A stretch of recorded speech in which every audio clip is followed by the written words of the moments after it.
देश की जनता एनडीए के साथ कही जाएगी या इस गठबंधन के साथ कही जाएगी? ये बड़ा बड़ा अजीब देश का माहौल बना रखा है। जो 30-40 सीट जीते हैं ये देश चलाएंगे, या जो जीतने की उम्मीद है, या जो 250 सीट जीते हैं, जो 300 सीट जीते हैं, वो देश चलाएंगे? देश इनके हाथ में दे दिया जाए। एक तरफ वो लोग थे जो किसी भी कीमत पे नरेंद्र मोदी को हटाना चाहते थे, वो थोड़ा सा अपने इरादों में कामयाब हुए हैं। तीसरी बार नरेंद्र मोदी जी को भारत के प्रधानमंत्री के पद पर शपथ लेते हुए देश की जनता देखना चाहती है। अगर नरेंद्र मोदी जी से नाराज होती तो उन्हें इतना बड़ा मैंडेट ना देती। परिणाम बहुत अच्छे हैं। जनता का जनादेश है कि नरेंद्र मोदी तीसरी बार प्राइम मिनिस्टर बनने चाहिए। एक तरफ 20-25 दलों और उन नेताओं का एक कुनबा है जो सारे मिल करके 225-30 सीट तक पहुंचे हैं। एक तरफ अकेले नरेंद्र मोदी के नाम पर बीजेपी अभी भी 250 तक पहुंच गई है। तो जीत किसकी है? देश की जनता किसे चाहती है? जो अकेले अपने दम पे 250 सीट तक पहुंचा है और एनडीए मिलकर के लगभग 290 सीट हैं, तो देश की जनता एनडीए के साथ कही जाएगी या इस गठबंधन के साथ कही जाएगी? ये बड़ा बड़ा अजीब देश का माहौल बना रखा है। अरे सारे मिलके जो 90-92 सीट जीता है वो देश चलाएंगे, जो 30-40 सीट जीते हैं ये देश चलाएंगे, या जो जीतने की उम्मीद है, या जो 250 सीट जीते हैं, जो 300 सीट जीते हैं, वो देश चलाएंगे? देश इनके हाथ में दे दिया जाए? हैं? ये अजीब चर्चा हो रही है, अजीब सवाल है आपका। यूपी में कहा था कि 80 में से 80 सीट लेंगे, तो आधी सीटें भी नहीं हो पाई। हाँ, यूपी में जो रिजल्ट है वो ठीक नहीं आया है, और ये ज़रूर इससे मैं सहमत हूँ। और मुझे लगता है कि उत्तर प्रदेश में जो पार्टी के कुछ नेता थे, बड़े नेता थे, और उत्तर प्रदेश में जो भाजपा का संगठन था, उसने उतनी जागरूकता नहीं दिखाई। पहले 2 फेज में तो बिल्कुल ही सोया पड़ा था, उसके बाद थोड़ा सा जागृति आई, लेकिन उत्तर प्रदेश में उतना नुकसान हो गया जितना नुकसान होना नहीं चाहिए था। तो बात करें कैबिनेट मंत्री भी हारे, स्मिता ईरानी की बात करें, सजीव बालियान की बात करें। देखिए, मुझे लगता है कि पूरा का पूरा चुनाव नरेंद्र मोदी जी के नाम पे था। एक तरफ वो लोग थे जो किसी भी कीमत पे नरेंद्र मोदी को हटाना चाहते थे, वो थोड़ा सा अपने इरादों में कामयाब हुए हैं। लेकिन देश नरेंद्र मोदी के साथ खड़ा था, देश नरेंद्र मोदी के साथ खड़ा है। पूरे देश में 38 से 40% वोट जिस व्यक्ति के साथ खड़ा हो, जिस नेता के साथ है, तो मुझे तो लगता है कि प्रधानमंत्री नरेंद्र मोदी की ये बहुत बड़ी विक्ट्री है। 10 साल देश में सरकार चलाने के बाद, और नरेंद्र मोदी के प्रति इतना प्यार है लोगों में कि करोड़ों लोग उनके साथ खड़े हैं। 250 से ज़्यादा सीट उनको देने के लिए देश की जनता ने मैंडेट वोट दिया है। तो मुझे लगता है कि नरेंद्र मोदी जी के हाथों में तीसरी बार ये देश जाएगा, और प्रधानमंत्री के पद की शपथ प्रधानमंत्री नरेंद्र मोदी जी को ही लेनी चाहिए। अगर बात करें नीतीश कुमार बाबू की और चंद्रबाबू नायडू की, उनका क्या रुख दिखता है, जो कि कई बार नीतीश पलटे मार गए हैं? देखिए, नीतीश कुमार जी और चंद्रबाबू नायडू जी के साथ बीजेपी का प्रीपोल अलायंस है, चुनाव से पहले का अलायंस है, तो उस पर खामोखा संदेह करना वो तो गलत है। नीतीश कुमार जी नरेंद्र मोदी जी के साथ हैं, पासवान, मांझी, जीतन राम मांझी, चंद्रबाबू नायडू, और बीजेपी ने कितनी बड़ी कामयाबी हासिल की है। उड़ीसा में सरकार बन रही है, आंध्र प्रदेश के अंदर चंद्रबाबू नायडू के साथ मिलकर के सरकार बनेगी, वहाँ काफ़ी सीटें जीत करके आए हैं। लेकिन कुल मिला के मैं ये कहना चाहता हूँ कि तीसरी बार नरेंद्र मोदी जी को भारत के प्रधानमंत्री के पद पर शपथ लेते हुए देश की जनता देखना चाहती है। अगर नरेंद्र मोदी जी से नाराज होती तो उन्हें इतना बड़ा मैंडेट ना देती। सर, एक आखिरी सवाल कि अगर कल को एनडीए जो घटक दल आपके हैं प्रधानमंत्री के पद पर नरेंद्र मोदी को ना देखना चाहें, तो फिर किसका चेहरा देखने की बात?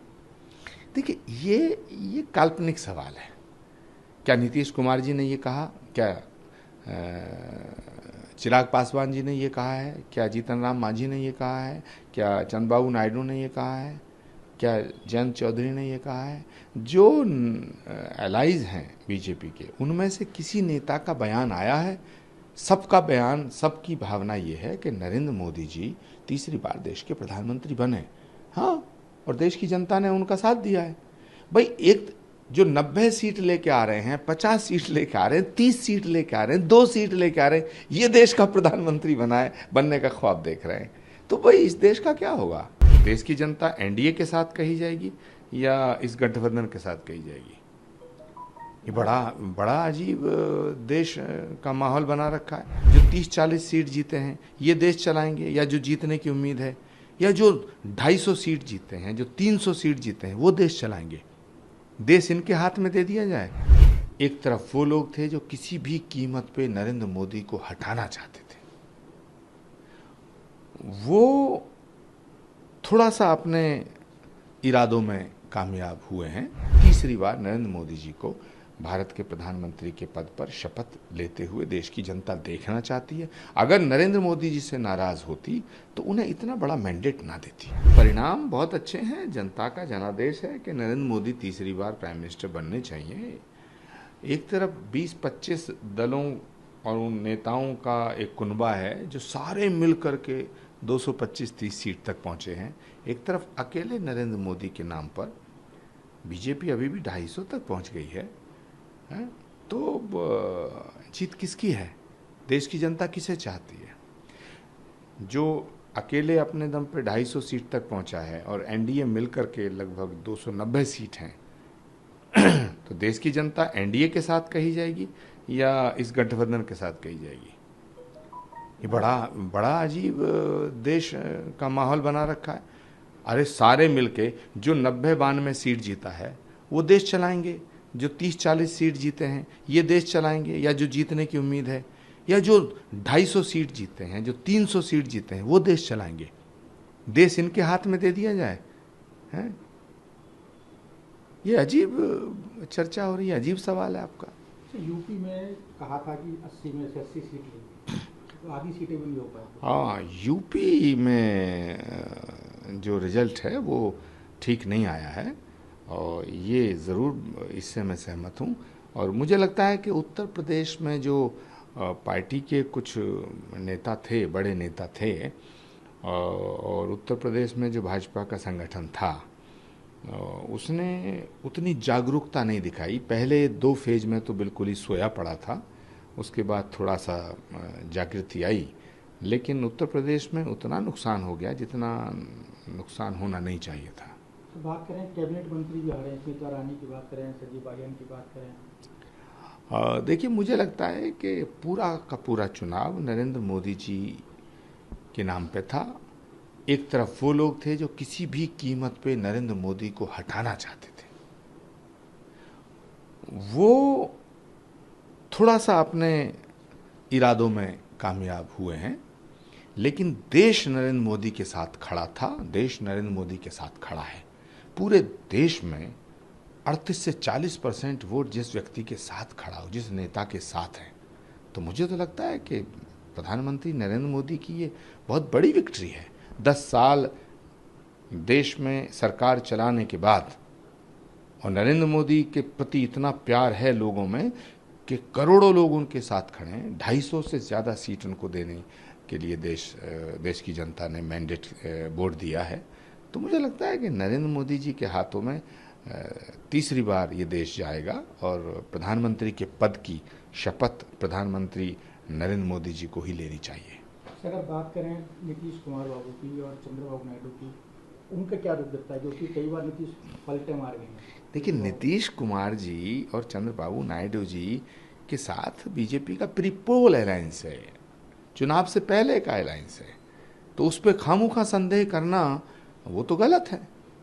नीतीश कुमार जी नरेंद्र मोदी जी के साथ हैं, पासवान, मांझी, जीतन राम मांझी, चंद्रबाबू नायडू, और बीजेपी ने कितनी बड़ी कामयाबी हासिल की है। उड़ीसा में सरकार बन रही है, आंध्र प्रदेश के अंदर चंद्रबाबू नायडू के साथ मिलकर के सरकार बनेगी, वहाँ काफ़ी सीटें जीत करके आए हैं। लेकिन कुल मिला के मैं ये कहना चाहता हूँ कि तीसरी बार नरेंद्र मोदी जी को भारत के प्रधानमंत्री के पद पर शपथ लेते हुए देश की जनता देखना चाहती है। अगर नरेंद्र मोदी जी से नाराज होती तो उन्हें इतना बड़ा मैंडेट ना देती। सर, एक आखिरी सवाल कि अगर कल को एनडीए जो कोई घटक दल आपके हैं प्रधानमंत्री के पद पर नरेंद्र मोदी को ना देखना चाहें तो फिर किसका चेहरा देखने की बात? देखिए, ये काल्पनिक सवाल है। क्या नीतीश कुमार जी ने ये कहा? क्या चिराग पासवान जी ने ये कहा है? क्या जीतन राम मांझी ने ये कहा है? क्या चंद्रबाबू नायडू ने ये कहा है? क्या जयंत चौधरी ने ये कहा है? जो एलाइज हैं बीजेपी के, उनमें से किसी नेता का बयान आया है? सबका बयान, सबकी भावना ये है कि नरेंद्र मोदी जी तीसरी बार देश के प्रधानमंत्री बने। हाँ, और देश की जनता ने उनका साथ दिया है। भाई, एक जो 90 सीट लेके आ रहे हैं, 50 सीट लेके आ रहे हैं, 30 सीट लेके आ रहे हैं, 2 सीट लेके आ रहे हैं, ये देश का प्रधानमंत्री बनने का ख्वाब देख रहे हैं, तो भाई इस देश का क्या होगा?